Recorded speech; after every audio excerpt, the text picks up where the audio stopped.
Hello 10th class, good morning. आज हमारा topic है, चैप्टर है the rise of nationalism in Europe. जैसे कि हमने उसकी पहले इंट्रोडक्शन दी थी 2 दिन पहले, बट आज हम इसी को लेते हुए आगे चलते हैं। जैसे the French revolution and the idea of the nation, first point. Second, the making of nationalism in Europe. Third, the age of revolution, that is from 1830 to 1848.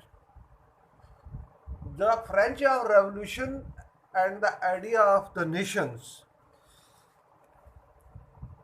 इसमें जो फ्रेंच रेवोल्यूशनरीज थी, जो फ्रेंच के अंदर एक इनकलाब ने जन्म लिया, उसमें कुछ इस प्रकार की लोगों के अंदर वहाँ पे sense of collective identity among the French people, लोगों के अंदर एक प्रकार की इस प्रकार की जागरूकता आई, खासकर एक साथ अपने आप को एज आइडेंटिफाई करना एज ए फ्रेंच पीपल लोगों के बीच में। उन्होंने ऐसे कुछ आइडियाज़ जो बनाए, जैसे आइडिया ऑफ फादरलैंड जो था, वो सिटीजन्स के बीच में, वहाँ के शहरियों के बीच में काफ़ी पॉपुलर था। ये जो आइडियाज़ थे, इनमें इस प्रकार का बल दिया गया था, ऐसे नोशंस इंडिकेट किए गए थे कि जो ये कम्युनिटी जो है, ये अपने equal rights under constitutions enjoy कर सकते हैं, और वो अपना फ्रेंच फ्लैग चूज कर सकते हैं। वो ट्राई कलर को रिप्लेस किए, जो फॉर्मर रॉयल स्टैंडर्ड जो था उसको रिप्लेस करके उन्होंने फ्रेंच फ्लैग ट्राई कलर जो था उसको होस्ट किया।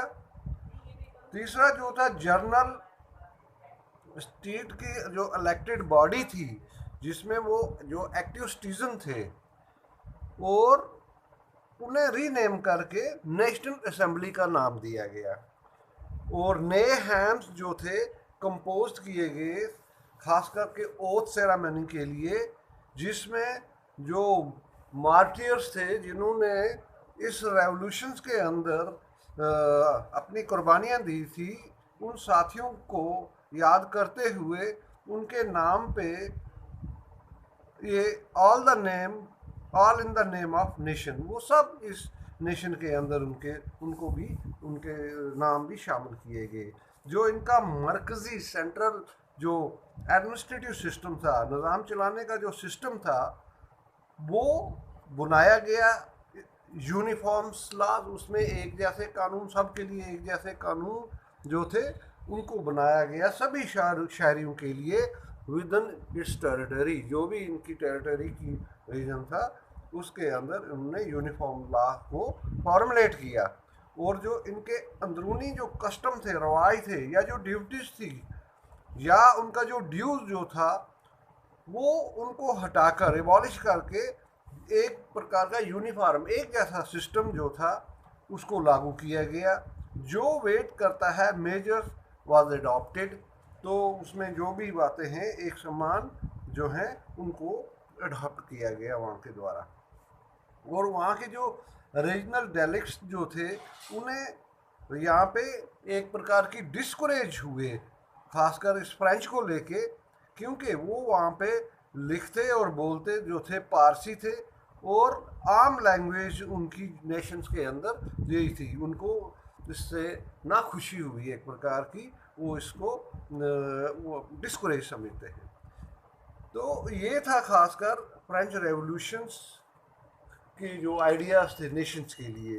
नंबर सेकंड है the making of nationalism in Europe जो है, इसमें जो ग्रोथ थी नेशनलिज्म की यूरोप के अंदर, वो did not come about through the wars के द्वारा ही वो सामने नहीं आई। इसको किस प्रकार से एक्सपेंशन किया गया, टेरिटरी के अंदर फैलाया गया, इसके लिए इन्होंने डिफरेंट कल्चर का जो है वो प्रयोग किया गया। जिस प्रकार से, जैसे कला के द्वारा, पोइमों के द्वारा, कहानियों के द्वारा, म्यूज़िक के द्वारा, इन सब का इसकी ग्रोथ में, नेशनलिज्म की जो ग्रोथ है यूरोप के अंदर, इसमें इन सब का योगदान है। इसमें कुछ बातें जो हैं, जो इनकी कंट्रीब्यूशंस की हैं, जैसे रोमांटिज्म जो था उसको बढ़ावा दिया गया, और जो नेशनल सेंटिमेंट्स थे लोगों को, उनको डेवलप किया गया।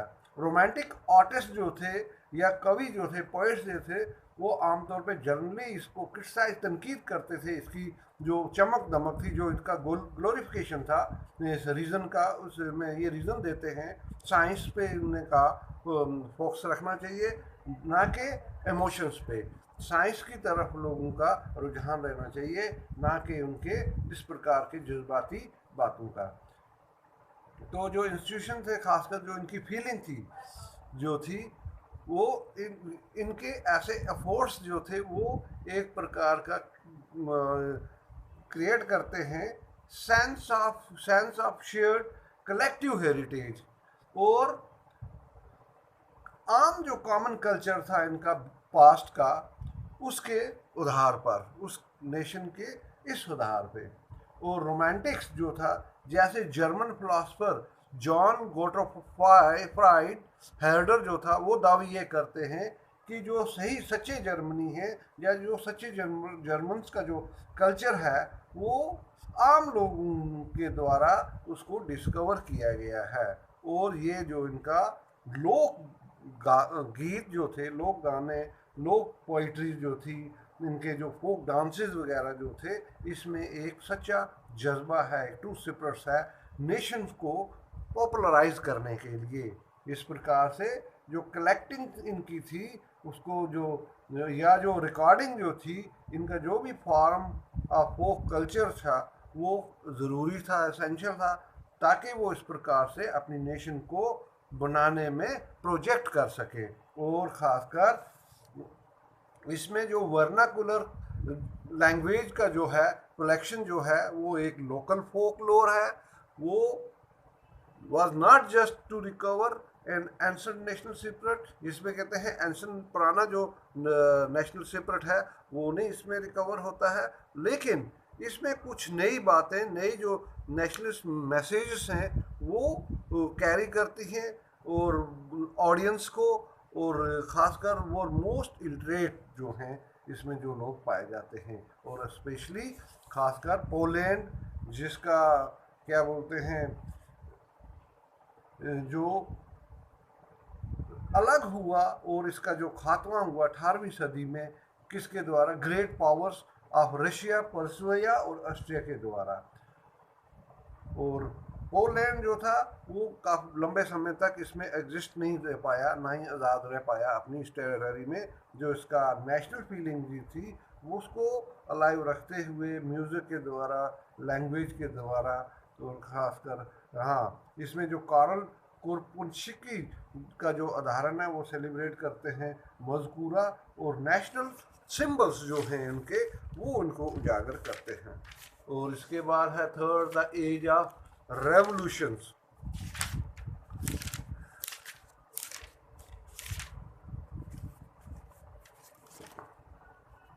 एज ऑफ रेवोल्यूशन जो है 1848 एडी में, जो लिबरल्स थे वहाँ पे इनने एक रेवोल्यूशन से, एक इनकलाब से वो दो चार हुए, और जिसमें खासकर लीड करते हैं एजुकेटेड मिडिल क्लास यूरोप के, वो इसमें जो हैं वो लीड करते हैं इस रेवोल्यूशन ऑफ लिबरल का। तो एज ऑफ रेवोल्यूशन 1848 का जो इवेंट्स थे फरवरी 1848 के एडी के, उसमें फ्रांस जो था उसने बहुत सारी क्या बोलते हैं एबडक्शन, जो मोनार्क जो थे या रिपब्लिक बेस्ड जो थे, यूनिवर्सल खासकर मेल सफरेज जो था, उसका वो दावी करते हैं। और दूसरे हिस्सों में यूरोप के, जैसे जर्मनी, इटली, पोलैंड और ऑस्ट्रो हंगरियन अम्पायर, जो इंडिपेंडेंट नेशन स्टेट्स थे, वो इसमें अभी तक एग्जिस्ट नहीं हुए। यहाँ अगर मर्द और औरतें जो थी, खासकर लिबरल मिडिल क्लास के, वो इस बात की मांग करते हैं कि कॉन्स्टिट्यूशनलिज्म जो है वो होना चाहिए, और अच्छी तरह होना चाहिए, वेल होना चाहिए और यूनिफिकेशन होना चाहिए। और इसमें जो स्पोर्ट्स करते थे politically liberal supported the idea of government का वो करते हैं बाय कंसेंट, और इसमें ऑटोक्रेसी का खात्मा, क्लरिकल प्रिविलेज का कॉन्स्टिट्यूशन और रिप्रेजेंटेटिव जो गवर्नमेंट के द्वारा थ्रू पार्लियामेंट के हैं। और खासकर सोशली लिबरल जो हैं वो इस बात पर बल देते हैं कि वो डिस्क्रिमिनेशन जो भेदभाव है बाय बर्थ वो ख़त्म होना चाहिए, डिस्क्रिमिनेशन बेस्ड ऑन बर्थ पे जो है वो ख़त्म होना चाहिए। और इकनॉमिकली इस बात पर ये जोर देते हैं जो भी प्राइवेट प्रॉपर्टी और जो फ्रीडम ऑफ मार्केट्स की है उसका जो है एबॉलिशन ख़त्म होनी चाहिए। और स्टेट्स जो टैक्स इम्पोज करता है उसकी जो पाबंदियां हैं खासकर सामान पर, गुड्स पर, कैपिटल पर, वो जो है वो ख़त्म होनी चाहिए। तो ये था आज का हमारा topic, the age of revolution 1830 1848। दूसरा था making of nationalism in Europe, तीसरा था फ्रेंच रेवोल्यूशन और the idea of the nation.